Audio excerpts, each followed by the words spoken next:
Hello, ladies and gentlemen. Welcome back to the show. This is Jenga Njero. Now, today we have the Matchmaker show, and you understand the protocol here. Any other time we have a man on board, the man must be looking for a woman. In the same way, when we have a woman on board, that woman must be looking for a man. Today we have a man, and that man is looking for a woman. I will tell you the kind of woman he is looking for and things like that. But unlike Mr. Peter, our guest on today's show is Jeff, and Jeff is having papers. So Mr. Jeff is a 60-year-old man who is single and searching. He's only looking for a woman who is in the United States. So if you're not in the US, if you're not in the UK, if you're not in Canada, if you're not in those three countries, it might not be very ideal to contact him, because I believe that everyone who comes to this show has preferences. So you could be asking yourself, why is he single at the age of 60? What kind of a woman is he looking for? And things like that. I want to give a disclaimer before I begin this video that I have people who want to come back to Kenya, or people who face the imminent threat of being deported back. The US President Donald Trump rolled out a program by ICE to deport people who are illegally living in the United States, irrespective of their own countries. So people will be deported. Others have been deported already, and there are people who are even deporting themselves because maybe they want to travel in a better condition. So our guest on today's show is Bwana Jeff. Jeff is single and searching. Jeff has been living in the US for many years. And for people who went to the US through green card and maybe they earned residence and probably citizenship later on, are able to maneuver their ways into the United States. He lives in Tennessee and he was living in Michigan. There was a time he was living in Texas.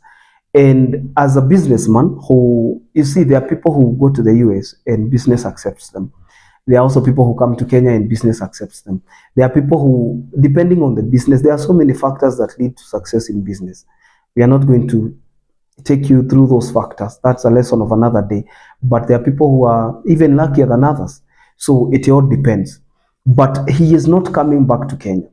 Unlike Bwana Peter mwenye nilikuwa nimeleta hapa kwa show, in the previous video that was cut short, Bwana Jeff is not willing to come back to Kenya. And that is why he would be willing to get somebody who is actually in the United States. And if that person meets the standard, they can be able to match, they can be able to probably hold hands, join hands, and become a couple. One thing I have realized, and people usually tell me, when they are working in the US, there is a lot of what do we call it? There is a lot of opportunities, but not a lot of time to mingle. I hope you understand what I mean.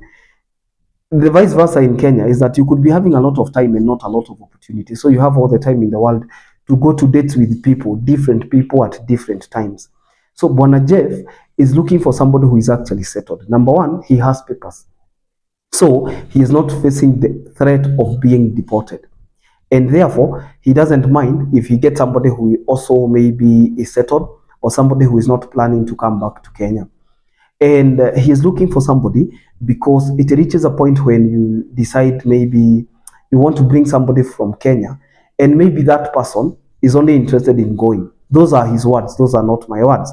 And therefore, he feels that if he brings somebody, that person might not be able to serve the purpose. That person might not be able to serve. That person might not be able to serve the purpose of the visit, because maybe that person is only interested in going, and you don't want to just go there with somebody whose mind is just in traveling, maybe to look for greener pastures. He wants somebody who is settled, somebody who is looking forward to marriage, because you see, love covers a multitude of many sins. In the same time, or at the same time, if you love somebody, you will definitely help them to travel, and you don't want to fall for the wrong reasons. He doesn't want to make arrangements, I don't know, traveling and all that. Maybe somebody does not even have a passport. So if that person is settled in the US, irrespective of state, feel free to contact him. And this is also a message to people who are in the US and maybe you want to be connected. You see those numbers on the screen. You can reach out to my desk. There are even people who are getting, I don't know why, but people who maybe are in the diaspora, even when they get posted, they get matches very quickly, because there are also people who are watching them silently. They want people like them, so they reach out to them very, very, very fast. So if you're there, maybe you're watching and you could be interested, you can reach out to my desk. Even people who want to be connected privately, you can talk to my team and maybe we can make arrangements to that provision. At the same time, I want you to understand that you should never, at any given point, negotiate desire. If you realize that you are talking to a person and that person is not interested, you can move on to the next candidate, because love is something so sacred. Love and emotions of romance are something that cannot be negotiated. You cannot tell somebody, oh, love me, I will be good. If that person is not feeling the same towards you, you can just honorably leave and get somebody else. Because at the end of the day, you cannot force love, can you? You cannot. So I really want to urge people to hold a standard, hold yourself to a standard, that if you're rejected by a certain person, or if that person does not show the kind of love that you would want them to show, you are free even to get posted. Because even if you get posted like Mr. Jeff here, you will be choosing from a point of abundance. You will not be choosing from scarcity. This show is being followed. For instance, where I am posting these contacts, we have a following of more than 100,000. That means nobody can lack a match there. You will still find your type. And this show has taught us that even women in their 60s and 70s can still get love. Haven't you seen that? Okay, you will still get sweethearts. Unless you set a standard so high that people cannot be able to achieve the standard, or only angels can qualify to that standard, you will get a human being who is ready to love you. Okay, so the only things that I want you to check are red flags. You ignore red flags. But let's go back to Mr. Jeff so that people can decide whether or not they will be interested. Number one, Mr. Jeff is divorced. Mr. Jeff got into a relationship and that relationship did not work. They got children and they decided to part ways. So it cannot actually be called a marriage that was divorced. So I don't know how you call it if that marriage was not backed up by children.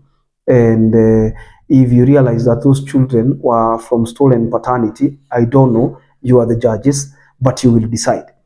Okay, so he's looking for that woman between the all the way from the ages of 35 to 55. So if you're within that age and you feel like you could be compatible, he does not want to have children, but if somebody has children, that is not a problem. And he believes that even people who are having such children, those children could be teenage, or they could even be young adults who are not coming together with the mother. Okay, he doesn't have a limitation to gender and tribe. It doesn't matter if that person comes from Kenya, the better. Okay, and it is always like that. People have preferences, and our work is to honor those preferences, because you also have yours, I have mine, and such is life. I'll see you in the next video.